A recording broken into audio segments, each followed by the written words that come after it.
autoridades, señoras y señores, como presidente de Nueva Economía Forum tengo el placer de darles de nuevo la bienvenida al Fórum Europa, la tribuna política que organizamos con la colaboración de Asisa, Red Eléctrica de España y BT. Hoy tenemos el honor de recibir por segunda vez en esta tribuna a don Paulo Portas, viceprimer ministro de la República de Portugal, al que va a presentar, y también es un honor para nosotros que pueda hacerlo, doña María Dolores de Cospedal, presidenta de la Junta de Comunidades de Castilla-La Mancha y secretaria general del Partido Popular. Querida María Dolores, la tribuna es suya.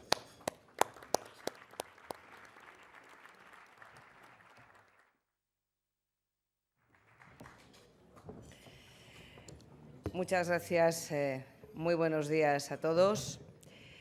Señor Ministro de Defensa, señor embajador de Portugal, señores embajadores, señor secretario de Estado para la Unión Europea, señor presidente de la Cámara de Comercio e Industria Luso-Española, señor presidente de la Cámara Hispano-Portuguesa de Comercio e Industria en España y queridísimos anfitriones, José Luis Rodríguez, presidente del Fórum de Nueva Economía, el Fórum Europa, presidente de Red Eléctrica, vicepresidente de Iberia en Latinoamérica de BT y director de comunicación de Asisa, nuestros anfitriones y patrocinadores. Muchas gracias. Muy buenos días a todos. Señoras y señores, cuentan los biógrafos de Konrad Adenauer, el que fuera primer canciller de la República Federal Alemana y uno de los padres de la Unión Europea, que la disciplina férrea que tuvo Adenauer durante toda su vida se la debía a un consejo que de forma insistente y persistente recibió de su padre desde su más tierna infancia. Aun cuando los cañones suenen junto a ti, has de seguir con tu trabajo.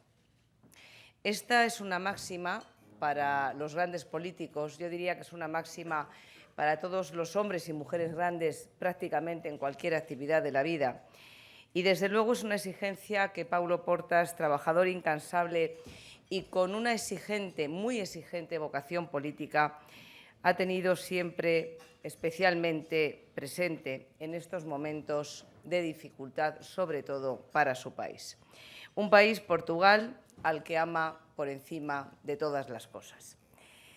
Queridos amigos, es un placer inmenso y es un honor para mí poder presentar a todos ustedes hoy aquí a un querido amigo, a Paulo Portas, viceprimer ministro de Portugal. Nacido en 1962, estudió Derecho en la Universidad Católica Portuguesa, donde fue profesor de Historia del Pensamiento Político, y los que le conocen, y le conocen muchos y bien, no solo en su país, sino en toda Europa, pero especialmente en Portugal, saben que es hijo de una muy conocida familia lusa, de padre arquitecto y madre periodista y escritora, de diferencias ideológicas notables y conocidas, pero que estas, en vez de provocar enfrentamiento, lo que han hecho es que precisamente la acción política y profesional de sus hijos esté marcada siempre por estar dispuesto a escuchar y a comprender las razones del otro. Paulo Portas ha sido, y lo lleva en la sangre, también es periodista antes que líder político, un joven y afamado periodista que trabajó en Tempo, A Tarde, Semanario, entre otros medios de comunicación, y que en 1988 fundó el semanario O Independente, del que fue director. Y el salto a la política activa en un hombre como él fue algo natural, en un hombre como él, digo, porque es un hombre que ha estado siempre absolutamente comprometido con la realidad de su país y con sus compatriotas. Para un portugués que se siente democristiano hasta la médula, sus colaboradores siempre dicen: Portas no es un liberal, es un democristiano. Y para un ministro, y también lo ha dicho él, al que los ajustes impuestos por la crisis, como ha ocurrido también en nuestro país, han resultado dolorosos, pero que precisamente por ello trabaja incansablemente para que estos no se tengan que volver a repetir. Desde su desembarco en la arena política, ya por los años 90, han sido muchas las responsabilidades que ha desempeñado este político de raza, que lo es. Responsabilidades que han estado siempre avaladas por su indudable carisma personal, que aparece inmediatamente en cuanto uno conoce a Paulo Portas y que ustedes van a tener la ocasión y la suerte, una vez más, de comprobar en esta tribuna. Presidente del Centro Democrático y Social Partido Popular desde 1998 al 2005 y desde el año 2007 hasta la fecha. Miembro del Parlamento portugués durante 6 legislaturas y miembro de las comisiones parlamentarias de Relaciones Exteriores y de Defensa. Presidente del Grupo Parlamentario del CDS Partido Popular de 1999 a 2001, ministro de Estado y de Defensa Nacional en los 15º y 16º Gobierno constitucionales y ministro de Asuntos Exteriores tras las elecciones generales del año 2011. Unas elecciones, por cierto, donde Portas quiso dejar algo bien claro, que iba a tener una campaña austera porque difíciles eran las situaciones por las que atravesaban sus compatriotas y, sin embargo, su partido se situó como tercera fuerza política en Portugal. Actualmente, como saben ustedes, es el viceprimer ministro de la República Portuguesa. Además, es un hombre que ha vivido la política con cercanía, que es como la viven fundamentalmente los municipios, y fue elegido concejal en el Ayuntamiento de Lisboa en el año 2001, sin perder nunca su vertiente y su vocación europeísta, que le arrastra desde hace mucho tiempo, y ha sido también miembro del Parlamento Europeo en 1999.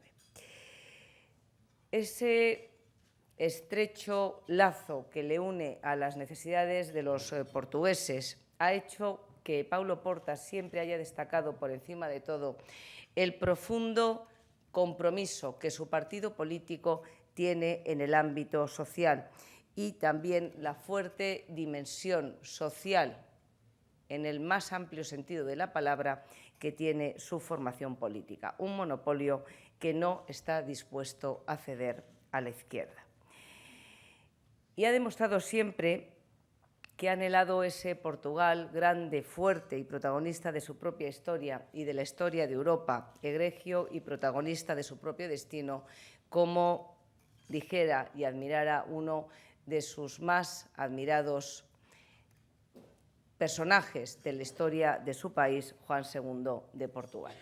Porque también Paulo Portas es un enamorado de la historia, de toda la historia, pero fundamentalmente de la historia de su país, un incansable consumidor de biografías de personajes ilustres, pero sobre todo, y en estos tiempos es muy importante resaltarlo porque nos hace falta hombres y mujeres de esta talla y esta valía. Sobre todo es un hombre convencido de la necesidad de llegar a acuerdos cuando las necesidades lo hacen necesario. Un hombre convencido de que por encima del interés de un partido político está el interés general y un hombre que está siempre dispuesto a hacer acuerdos con partidos con formaciones de distinto signo político si es para garantizar la estabilidad y la prosperidad de su país.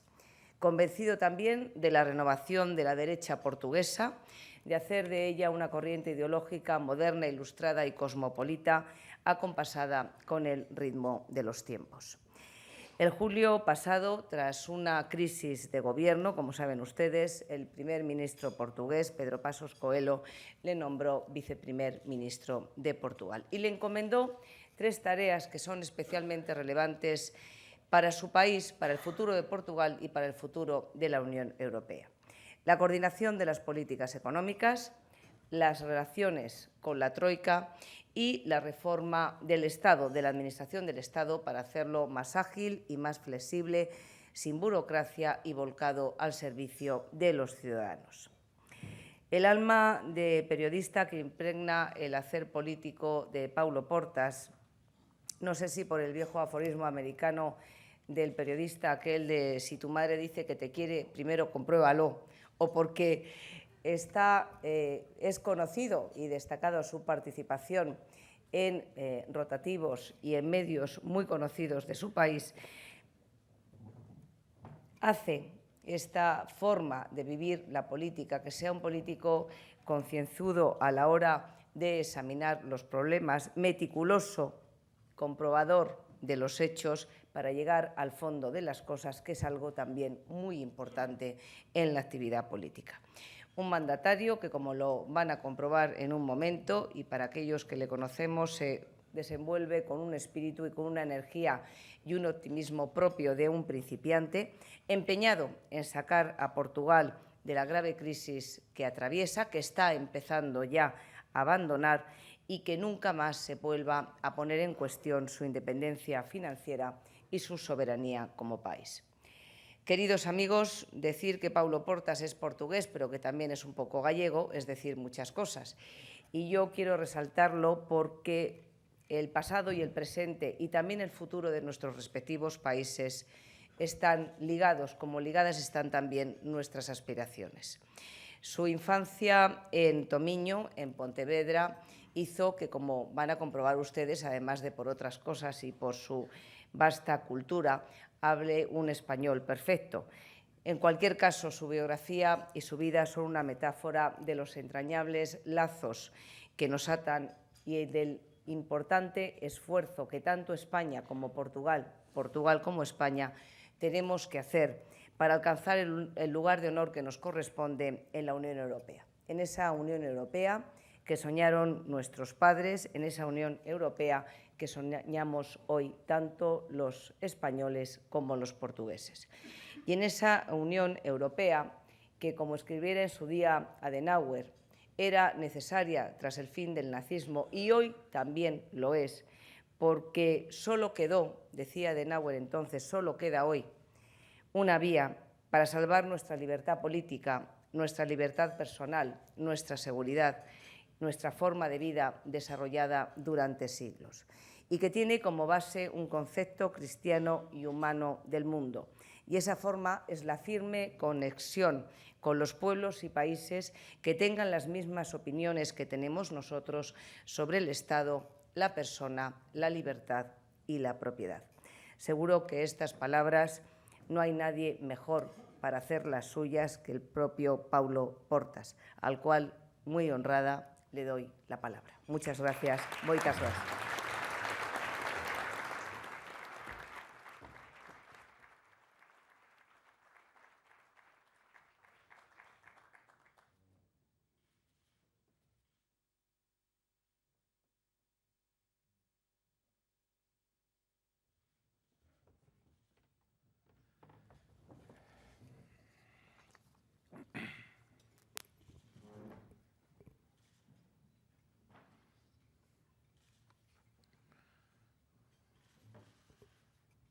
Muy buenos días.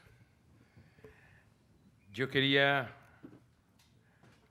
agradecer la presencia de todos y muy especialmente las palabras de María Dolores de Cospedal.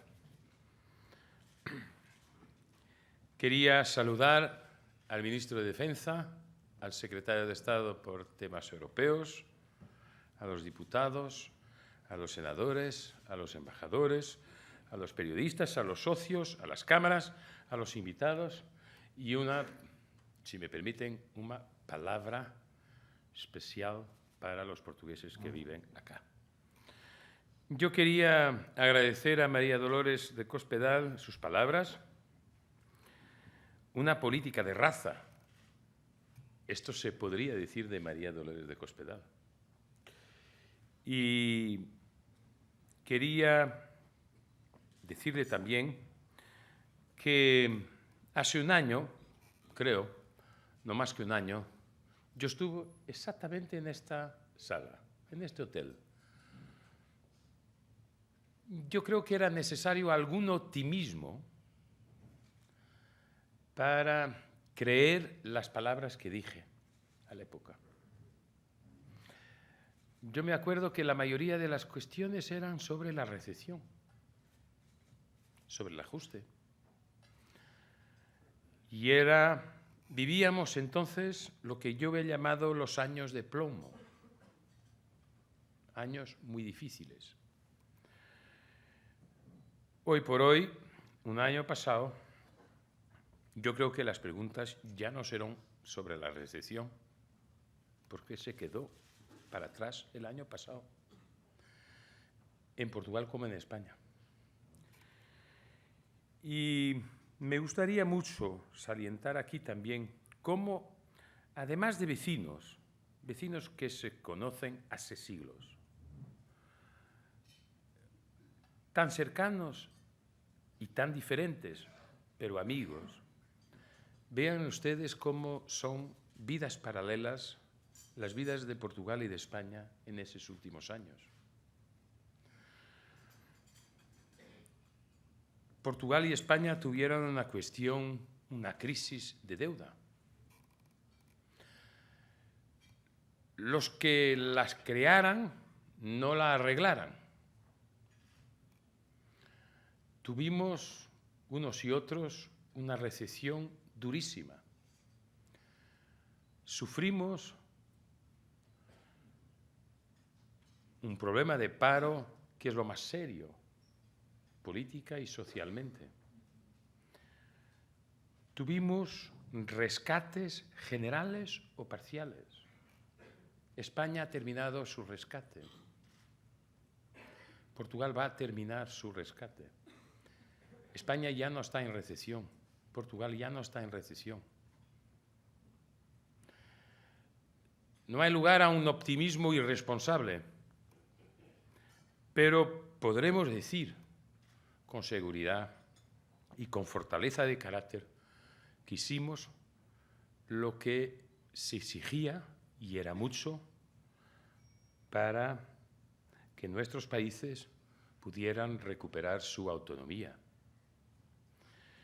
Y entonces yo les agradezco la presencia aquí y mucho a María Dolores de Cospedal, la presentación que hizo, porque 2014 será para los dos países un año diferente, un año mejor y un año con más esperanza.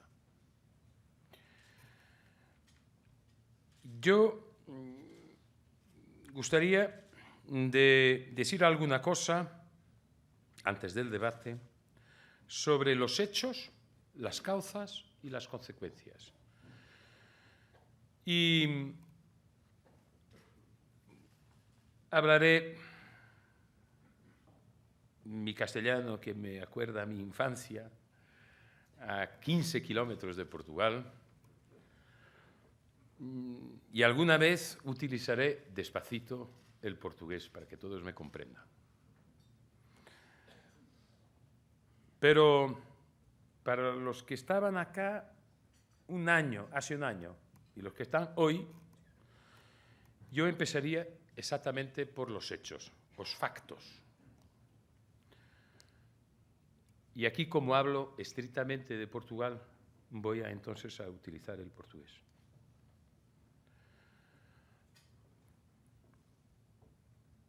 Portugal teve uma crise muito séria de dívida em 2011.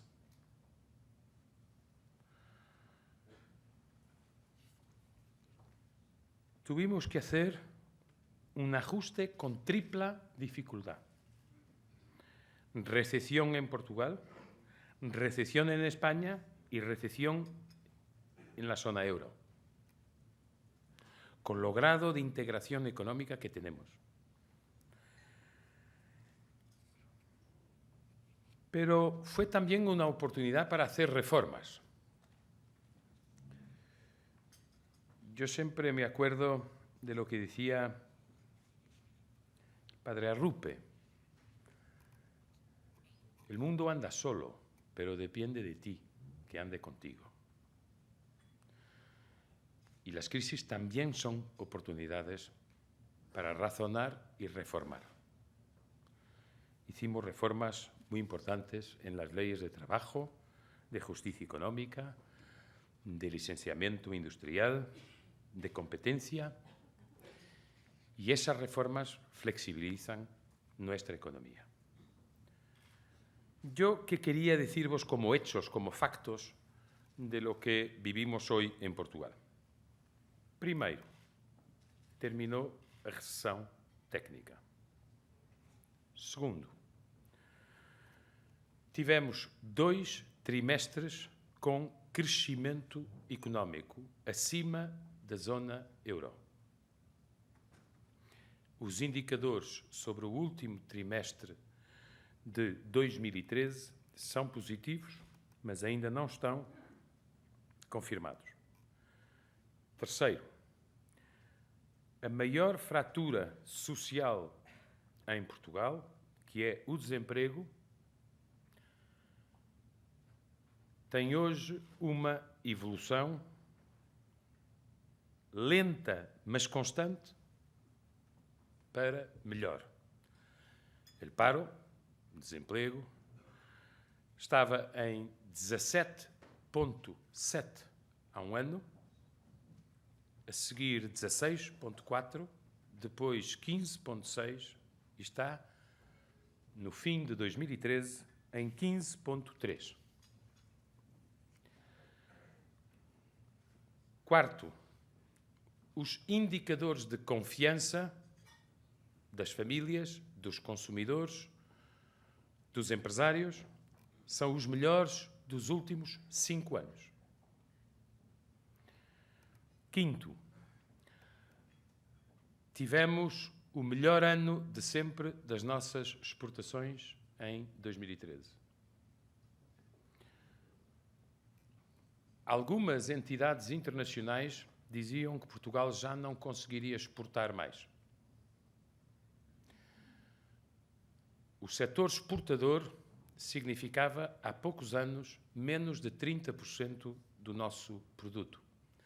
Agora está acima de 40%. Tivemos, em sexto lugar, o melhor ano do turismo de sempre, em Portugal, em 2013. Continuaremos a crescer em exportações e em turismo. Os números da agricultura são muito positivos para o investimento e a criação de oportunidades para os mais jovens. Em Portugal, há um ano, por cada empresa que abria, 2 fechavam. Agora, por cada empresa que fecha, 2 nascem. A produção industrial está a subir. E, por último, herdamos um déficit superior a 10% e terminamos 2013 com um déficit na casa dos 5%, dentro dos limites acertados com a missão externa. Fizemos já, no início de 2014, emissões de dívida de curto e médio prazo, com bons resultados e muito mais procura.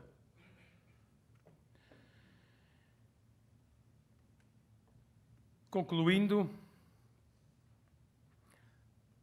em Portugal, como podem perceber, 2014 vai ser o primeiro ano de crescimento completo e também o primeiro ano em que a Troika terá terminado a sua missão. Primeiro ano com crescimento e primeiro ano para além da Troika. Hemos superado 10 de las 12 evaluaciones. Algunos se preguntan, ¿Irlanda ya ha salido de su programa? Es normal, porque entró primero.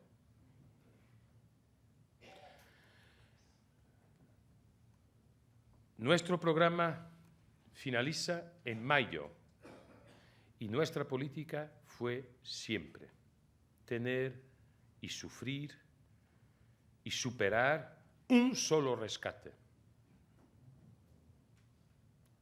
Jamás otro. Porque cuando empiezas hablando del segundo rescate, te pasa que unos meses volvidos empiezas hablando del tercero. un solo rescate, un solo préstamo y un solo calendario. Y el calendario portugués para salir del programa finaliza mayo 17.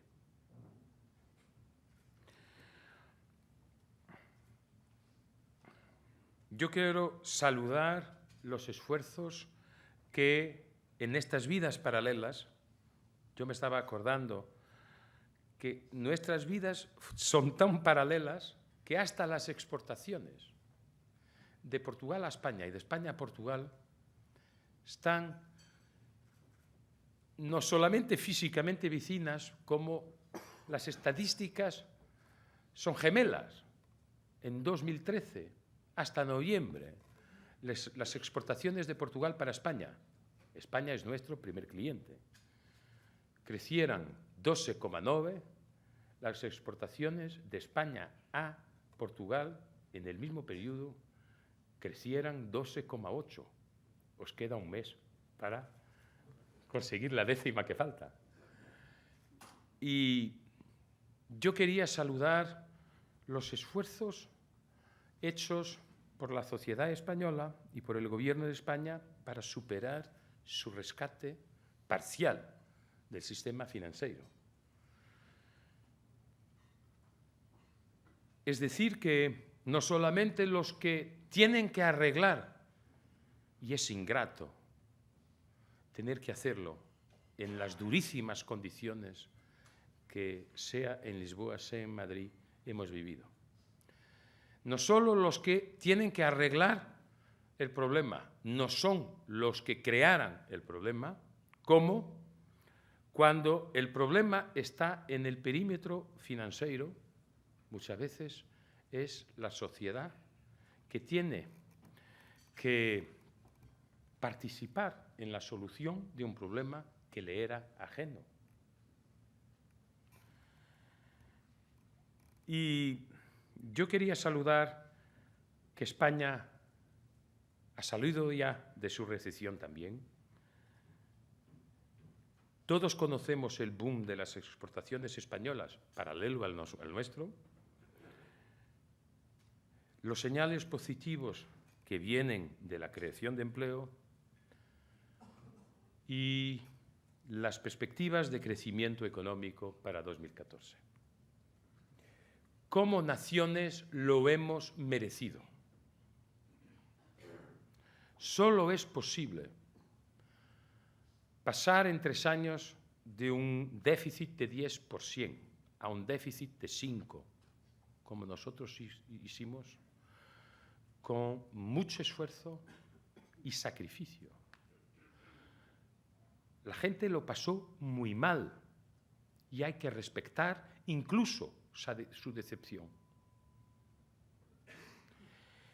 Y dar sentido a los esfuerzos que hicieran. Y el sentido de los esfuerzos que hicieran es terminar el rescate, recuperar nuestra autonomía y poder hacer política con crecimiento económico y responsabilidad financiera. Y yo os he transmitido hechos de esa transformación que Portugal está sufriendo y de esa transición para un año de crecimiento.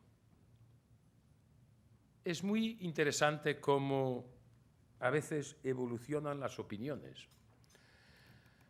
Hace 6 meses no era fácil convencer a algunas autoridades de que Portugal tendría crecimiento económico de 0,8 en 2014. Algunos decían, es optimismo. Hoy por hoy, lo que se discute en mi país es si el 0,8 es o no un señal de pesimismo, es decir, que el crecimiento puede superarlo. Lo merecemos como naciones. El punto crítico de todos los indicadores económicos es la inversión. Y así como yo os digo con toda transparencia, cómo hemos superado esa recesión y cumplido con las obligaciones y cómo terminaremos el rescate, también digo con toda transparencia que si uno observa los indicadores económicos de Portugal hace 10 años, va a notar que inversión es el punto crítico. Y en eso tenemos que trabajar mucho. Por eso, en 2014 empieza la reforma del impuesto de sociedades.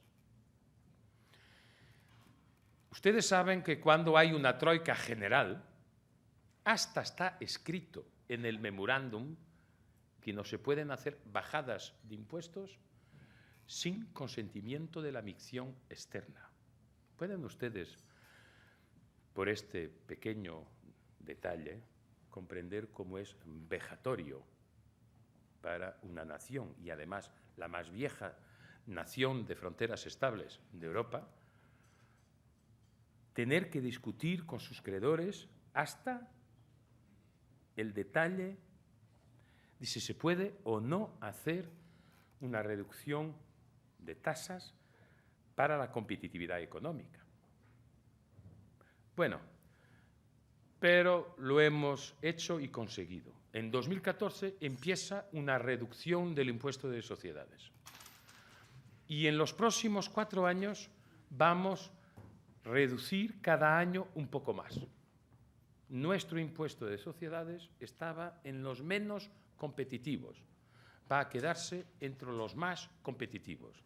Saber cuánto pagamos de impuesto cuando invertimos en un país no es la única razón para invertir en ese país, pero ayuda. Y en 2015 esperamos tener las condiciones para iniciar la bajada del impuesto personal.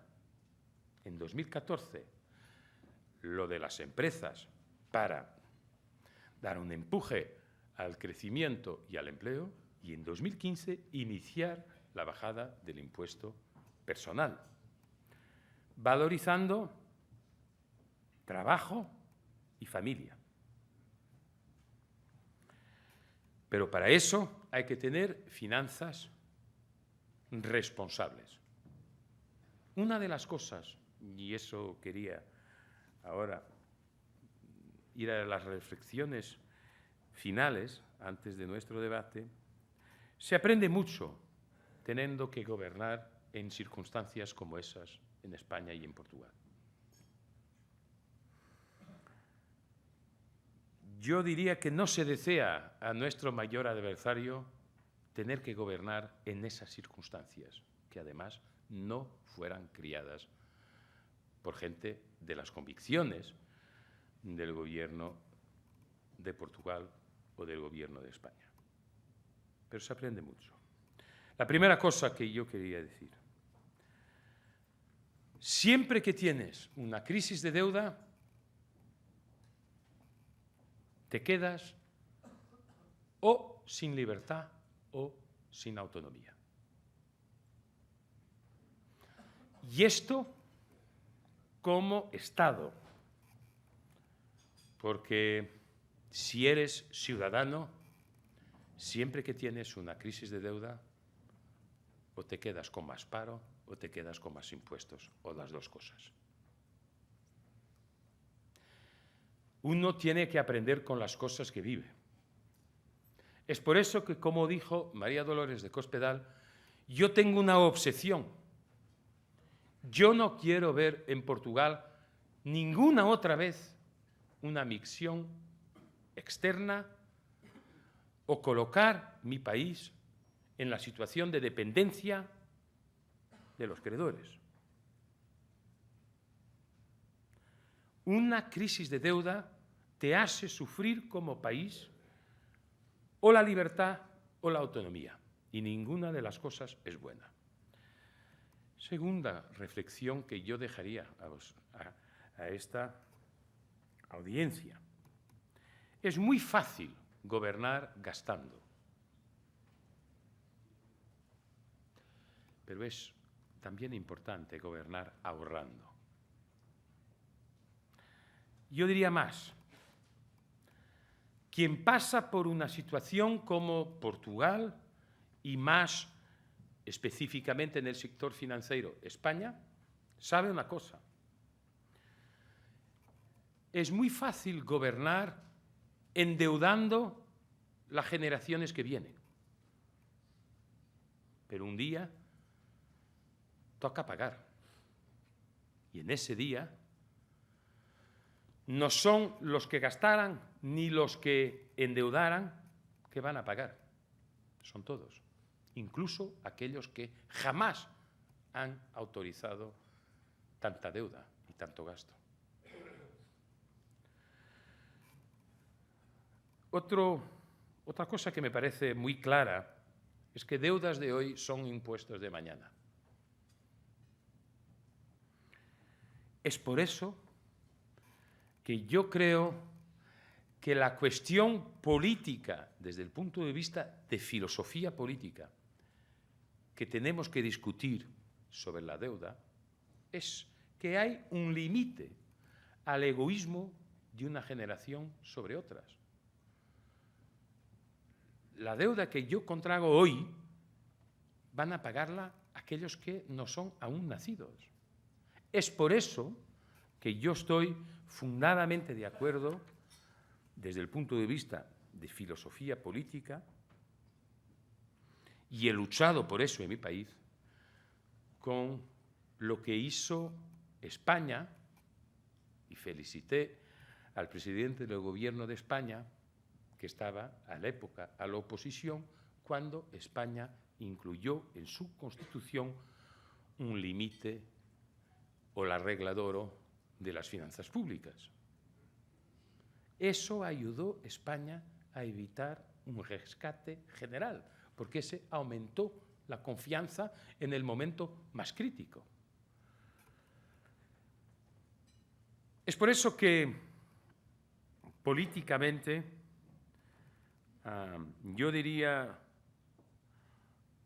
respetando y haciendo además prueba de mucha humildad con la gente que sufre, con la gente que perdió una parte de su renta, con la gente que tiene la inseguridad del empleo o el paro.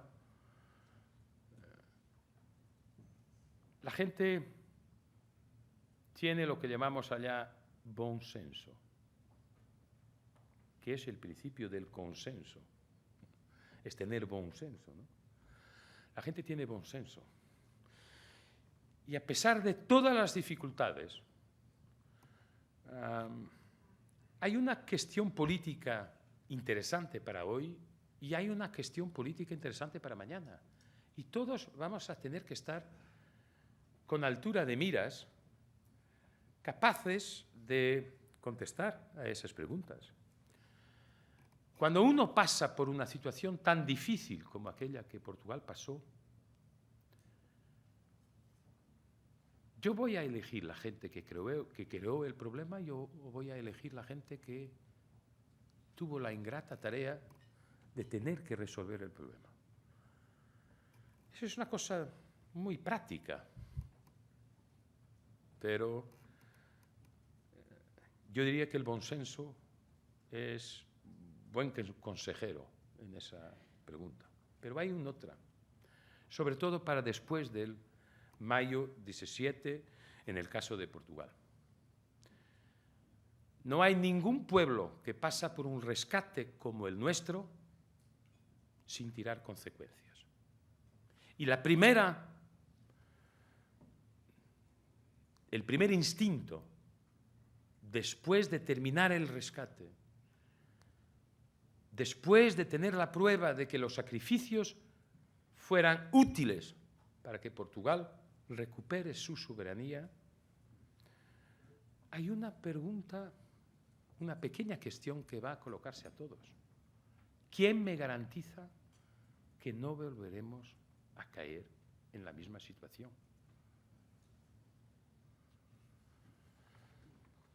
Y en eso tendremos que estar todos muy preparados y dar garantías a la gente.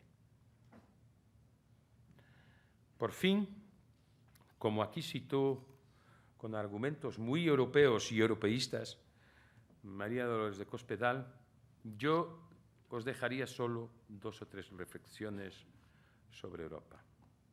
Esta crisis que vivieran algunos países europeos de las deudas soberanas nos han revelado Europa de más o Europa de menos. A mí me parece evidente que Europa no estaba preparada para este tipo de crisis.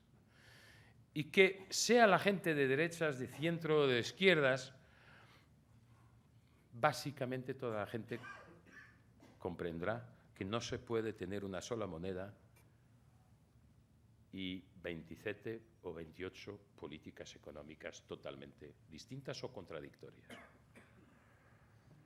Es decir, esto no se hace con menos solidaridad europea. Esto se hace con más solidaridad europea. La segunda cosa, y a veces los tecnócratas no lo comprenden, es que mucho más grave que una crisis financiera que demora años a arreglar es una crisis cultural. Y quien sepa un poco de historia de Europa sabe que Unión Europea o Comunidad Económica Europea fue un proyecto de paz en un continente atravesado por una historia de guerras. Yo quería decirles una cosa, y siempre lo digo porque me parece muy importante. Así como es poco listo estar a hacer consideraciones sobre cómo viven o cómo son gobernados los pueblos del norte, a mí no me gusta el discurso demagógico, a veces ignorante, de los que pretenden dividir Europa entre unos al norte que trabajan y otros al sur que alegadamente trabajarían menos. A mí no me gustan los prejuicios culturales y debo decir que prejuicio cultural en Europa es algo que tiene un coste peligroso. Europa es una. Necesita de la gente del norte como de la gente del sur. Además, en el sur de Europa, cada uno con sus razones y sus epopeas, están algunos de los momentos más extraordinarios de la historia universal. No hay dos personas iguales. No hay dos naciones iguales. Hay gente capaz acá y al norte y hay gente incapaz al norte y acá. Tenemos que terminar con ese discurso, digo yo, ignorante y poco europeo que pretende hacer esas divisiones. Finalmente, quería, a propósito de una cosa que es muy importante para las empresas, tanto en España como en Portugal. Cuando decimos más Europa, hablamos, por ejemplo, de unión bancaria. Es que es muy injusto para una empresa portuguesa o española estar pagando el dinero con un precio que no tiene nada que ver con su performance, pero que es sujeto al rating de la República. Y después, y esta es la última reflexión, meditación, terminamos los rescates. España, su rescate parcial, es apenas una opinión amiga. Hicieron muy bien en tener solo un rescate parcial. Pero terminado el rescate y el día después, el día siguiente, el day after. 3 cosas me parecen evidentes. No podemos volver atrás. Terminar el rescate no significa volver a la irresponsabilidad. Vuelvas a la irresponsabilidad y tienes otro rescate. Tampoco puedes vivir siempre en excepcionalidad. Es una aspiración que a algunos parecerá modesta, pero tanta gente quiere que después de todo esto y recuperada nuestra autonomía, tengamos una vida normal. Aspirar a una normalidad, donde tu mérito, tu creatividad, tu riesgo son los parámetros de la movilidad social y no lo que pasa por la irresponsabilidad financiera a tu país en un cierto momento. La gente quiere poder vivir normalmente, como se vive normalmente en los países que han construido su prosperidad en este continente común que es Europa.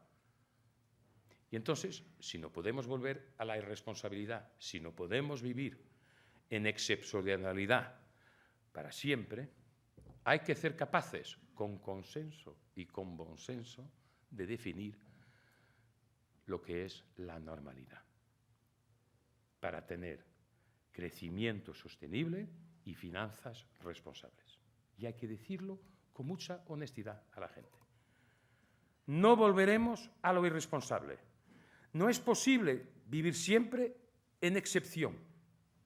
Entonces, hay que decir lo que es la nueva normalidad y hacer un contrato de confianza y procurar el diálogo político y el diálogo social que viabilice nuestro derecho a ser países normales que quieren vivir normalmente, construyendo su prosperidad en una Europa de que queremos tener orgullo. Muchas gracias a todos.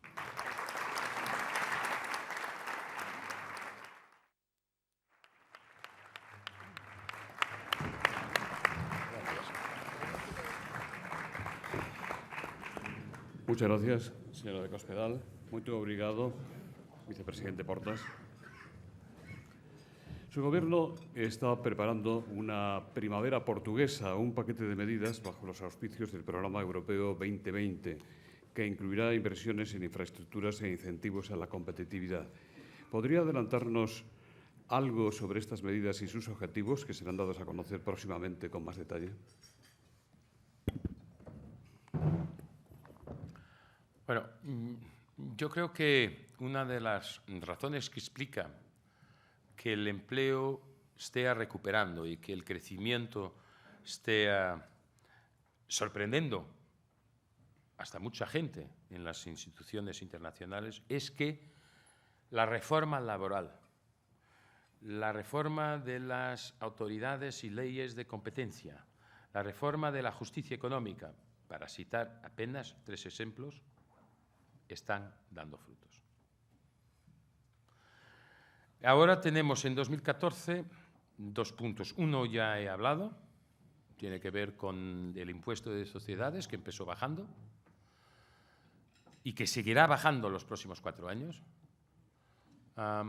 Y el segundo es que tenemos que hacer opciones en el plan de infraestructuras. También eso va a permitir que el discurso político sea más objetivo. Como es normal en un ajuste tan doloroso como ese que tuvimos, porque el préstamo era de 78 billones de euros, yo no conozco ninguna forma de reducir el gasto y de reducir la deuda que no sea ir reduciendo el gasto público. No conozco otra forma. En ese sentido, la inversión pública fue también afectada. Ahora, con el nuevo cuadro comunitario, los nuevos fondos estructurales, nosotros hemos presentado públicamente un plan de infraestructuras donde está lo que los técnicos consideran que debería ser prioritario, pero es una propuesta técnica que está para debate de nuestra sociedad y que tendrá que tener una evaluación política. Y están allá las prioridades rodoviarias, ferroviarias, marítimas, portuarias y aeroportuarias. Pero vamos a tener que ser más selectivos y más eficientes, pero ningún país dispensa inversión pública. Además, cuando tiene comparticipación europea para hacerlo. Pero es un punto de debate muy interesante. El documento es público, es técnico, pero tiene todo lo que se consideraría técnicamente prioritario. A ver lo que podemos hacer y en cuánto tiempo. En diciembre pasado, la tasa de paro en Portugal era del 15,4%, mientras que en España era del 25,8%. ¿A qué obedece, en su opinión, la diferencia cuantitativa entre nuestros dos países en este aspecto? ¿Qué va a hacer su gobierno para reducir el desempleo de los jóvenes, en especial de los menores de 25 años, que, como en nuestro país, es un problema muy grave? Hay que ser justos en las comparaciones. Hay una diferencia que yo quiero aquí acordar. España ya vivió una vez cifras de paro muy altas, que después, creo yo, sobre todo en los gobiernos de José María Aznar, fue bajando. Para Portugal, este tipo de cifras, como 17,7 que llegamos a tener, eran totalmente desconocidos antes. Nosotros no frecuentábamos este tipo de cifras en el paro. Por eso yo le llamo la mayor fractura social que tenemos en nuestro país. Pero yo te digo, 15,3, que es donde estamos ahora, aún es un paro muy alto. Pero mejor que esté bajando do que esté subiendo, ¿no? Y la tendencia en los últimos 3 trimestres es bajar. La única forma que yo conozco, José Luis, de crear empleo son las empresas. Esa cosa de que el Estado va a crear empleo es otra vez mentir a la gente. ¿Y después cómo lo pagas? Nosotros finalmente yo quería dejar muy claro este punto. Nosotros finalmente tendremos la posibilidad, primero en el impuesto de las empresas, después en el impuesto personal, de empezar con prudencia, pero con firmeza, una política de moderación de impuestos que son muy altos. Nosotros no vamos a utilizar el crecimiento para aumentar otra vez el gasto público y después tener los mismos problemas. Yo diría, para empleos, para crear empleos, solo hay la primera de las soluciones, se llama empresa. Y hay que verificar en todos los dominios, lo fiscal, pero no solamente el fiscal. Por ejemplo, el administrativo, el servicio del Estado al cliente empresa, la reducción de burocracia. Nosotros hemos creado en el gobierno portugués un órgano específico que está entre el Consejo de Secretarios de Estado y el Consejo de Ministros, que tiene un solo objetivo. Procesos de inversión nacional o extranjera en Portugal hay que acelerar, decidir y, si es de ley y de justicia, ayudar, fomentar. Yo digo siempre, un empresario que quiere hacer una inversión se dirige a los servicios públicos y le dejan un año esperando sin una respuesta. La gente que invierte vive en economía global. si el Estado no contesta con celeridad, la gente cambia sus inversiones. Yo creo siempre, un inversor en mi país tiene derecho a un sí o a un no. Lo que no es aceptable es que haya una no decisión vegetativa, que se quede perdida. Bueno, entonces, yo diría, empresas, esos son los creadores de empleo. Usted participará esta mañana en una reunión con el presidente Rajoy, la vicepresidenta Sáenz de Santamaría y ministros de otros países para intercambiar ideas sobre la reforma de las administraciones públicas en la que también Portugal está inmersa. Carmen Arias le pregunta cuáles son los objetivos pendientes y con qué calendario, y si es más fácil en su país, en Portugal, porque hay menos solape entre las diferentes administraciones y además ustedes no tienen comunidades autónomas. Bueno, tenemos dos. Madeira y Azores. Comunidades atlánticas, diría yo, pero tenemos dos. Las reformas en el Estado son, pues, diría yo, programa muy importante para que después del rescate, después de la troika, podamos garantizar a la gente, a las instituciones y también a los mercados, que tenemos finanzas responsables y que vamos a posibilitar un crecimiento más sostenible. Una cuestión interesante es si para un país que tuvo, y aún tiene, nos faltan 3 meses, un rescate general, es mejor hacer ciertas reformas cuando está la troika como la conocemos hoy, o si es mejor hacerlas o prepararlas para el periodo después de la troika. Mi experiencia, ya lo dijo en Portugal, es que no se deben hacer ciertas reformas estructurales bajo presión externa. Muchas gracias. Y entonces, nosotros consideramos muy importante que ciertas reformas las intentaremos hacerlas con compromiso social. O sea, vamos a hablar con lo que llamamos allá parceiros sociales, es decir, empresarios y confederaciones de trabajadores, aquellos que acepten sentarse a la mesa y dividir responsabilidades, pero también conseguir resultados, ¿no? Y yo te doy el ejemplo más nítido de eso. No es una cuestión de derechas ni de izquierdas, es una cuestión de hechos. Hay que pensar la seguridad social no es de hoy o mañana, eso es importante, pero en 30 años,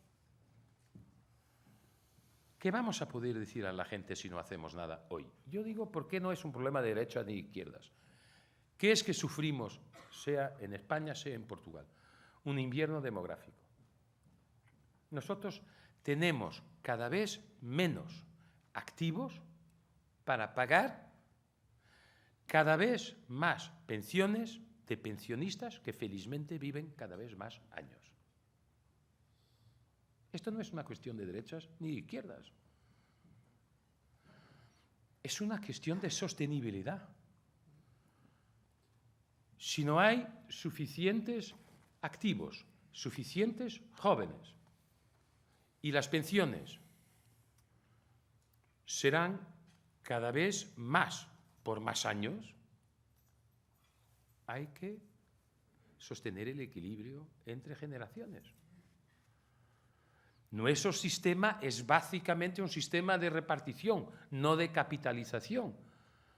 Pero creo, como he dicho muchas veces, que tendremos que equilibrar esto. O sea, mucha gente piensa que cuando paga para la seguridad social está pagando su pensión. No es verdad, en un sistema de repartición. Cuando la gente paga para la seguridad social, está pagando las pensiones de los que están ahora reformados, como decimos allá. y entonces que va a quedar de su propia pensión en 30 años o en 40 años. Esto es ejemplo nítido, no es una cuestión de derecha ni izquierda, es una cuestión que debería juntar gente responsable, gente madura, gente realista y que tiene además la aspiración de gobernar. Yo no consigo entender cómo es que quien tiene la aspiración de gobernar no se quiere comprometer con la realización de reformas estructurales. Amalio Cuervo le pregunta qué valor está teniendo la colaboración público-privada en la salida de crisis en Portugal. Su gobierno de coalición no ha sido demasiado tibio, le preguntan, demasiado tímido a la hora de afrontar la privatización de servicios y empresas públicas. ¿Están considerando ustedes la posibilidad de privatizar infraestructuras como los aeropuertos y la gestión de la sanidad pública? Bueno, el tema de la sanidad pública yo consigo comprender, como soy lector de periódicos españoles, diariamente dónde quieren llegar, pero yo soy muy diplomático, no voy a envolverme en cosas internas, aún menos judiciales. Y entonces, bueno, pero yo le voy a dar una noticia muy interesante. Es que si hay un programa que ha tenido éxito en estos 3 años, incluso los años de plomo, es que el proceso de privatizaciones en Portugal ha superado de muy lejos los resultados que se estimaban y se esperaban. Nosotros hemos privatizado una parte de la compañía eléctrica producción, otra parte de la compañía eléctrica distribución, hemos privatizado aeropuertos, los 5 mayores, vamos ahora a privatizar residuos urbanos y entonces el programa está muy por encima, y aún no está terminado, de la mejor expectativa desde el punto de vista de receita. Y entonces, bueno, parcerías público-privadas es una expresión que en Portugal es dolorosa, muy dolorosa, porque una parte de la deuda se quedó por detrás de muchas parcerías público-privadas que más bien fueran una forma del Estado asumir el riesgo que los otros no querían. César Infante le pregunta, el gobierno español, que lucha a su manera contra la lacra de la economía sumergida, ha considerado algo así como pintoresca la medida del gobierno portugués de premiar con boletos para una rifa de coches a los contribuyentes que presenten las facturas de sus compras. ¿Van a dar a ustedes marcha atrás a reconsiderar esta medida? Yo no. Vamos, no me parece nada. Yo no he oído jamás ninguna consideración del Gobierno de España sobre ese programa. Yo te digo 2 cosas muy sencillas y creo que esto quien va a Portugal lo comprenderá inmediatamente. Primero, para mí, empresarios con responsabilidad social son aquellos que quieren vivir en la economía formal y por eso tienen derecho a exigir impuestos moderados. Para mí, eso de hacer competencia ilegal a los que están en el sistema formal no es un sistema tributario justo, porque los que pueden huir, huyen, pero los que tienen que pagar, siempre lo pagan. Esto es una cuestión conceptual previa. Después, ¿sabes una cosa? Yo te lo voy a decir de la forma más sencilla de la forma más sencilla que hay. No era tradición en Portugal pedir factura. Yo diría mismo, era una cultura no pedirla. Hemos hecho un programa con coraje que se llama e-factura. Y yo creo en las políticas que, por una parte, tienen obligaciones, pero por otra tienen incentivos. El sorteo es una de las posibilidades de dar incentivo, porque se sortean las facturas que antes no se pedían. Y además te digo una cosa, hay el estado más rico de Brasil, el más desarrollado y el más industrial, que se llama São Paulo, que es por sí mismo una de las 20 mayores economías del mundo, hace años que hace una cosa que se llama Nota Fiscal Paulista, que es un gran éxito, que trajo mucha economía sumergida para la economía formal.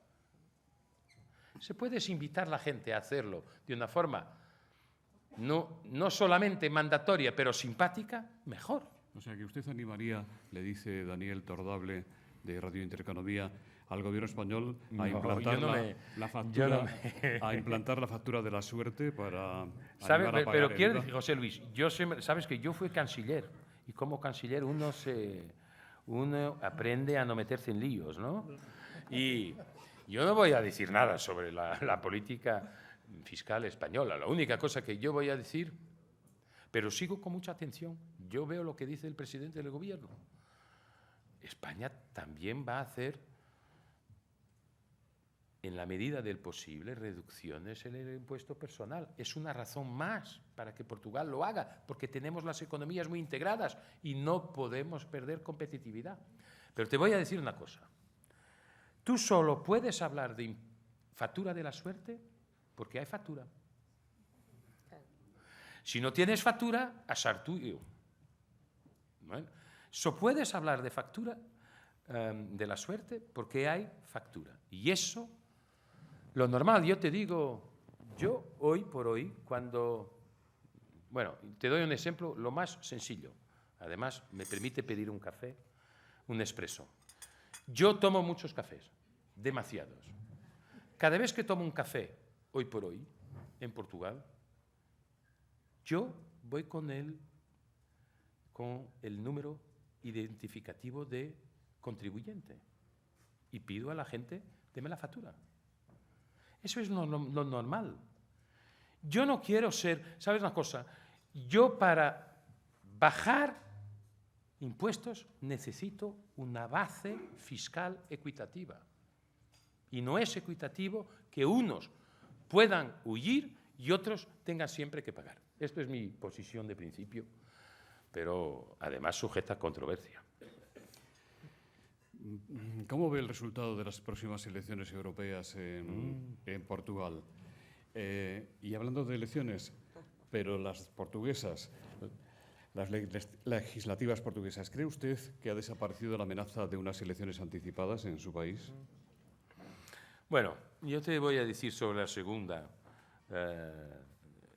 Portugal tiene una mayoría, estamos haciendo transición para un ciclo de crecimiento y la gente tiene derecho a su normalidad, incluso la normalidad constitucional, esto me parece evidente. Pero sobre las europeas, que nos toca a todos, bueno, te voy a dar hay un detalle que yo quería llamar aquí la atención. El rescate portugués termina el día 17 de mayo. Las elecciones europeas son el 25 de mayo. Qué casualidad. Fíjate qué casualidad. Pero no creo que fuera presciencia, porque el final del rescate fue decidido por los que pidieran el rescate hace 3 años.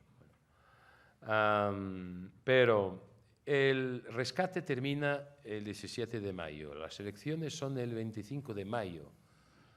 Me parece posible que la gente, a pesar de los sacrificios que son muy duros, del sufrimiento que existe, y todo eso merece mucho respeto y mucha humildad, la gente va a preguntarse, me parece, ¿pero voy a votar en los que crearon el problema o en aquellos que tuvieran la ingrata tarea de resolver el problema que no habían creado?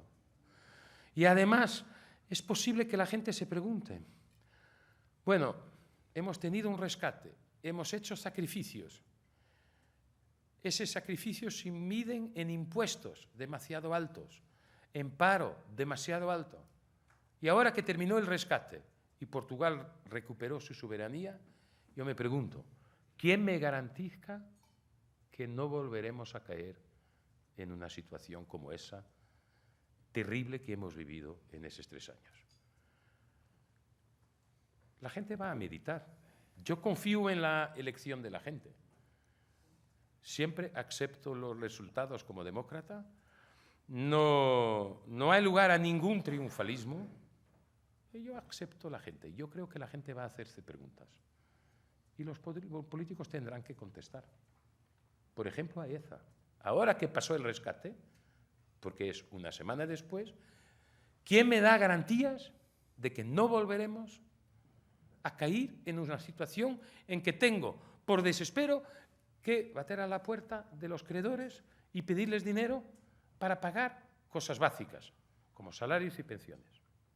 ¿Qué me va a garantizar? Es por eso que yo digo, nadie pasa por un rescate sin tirar consecuencias de lo que ha sufrido. A mí me parece.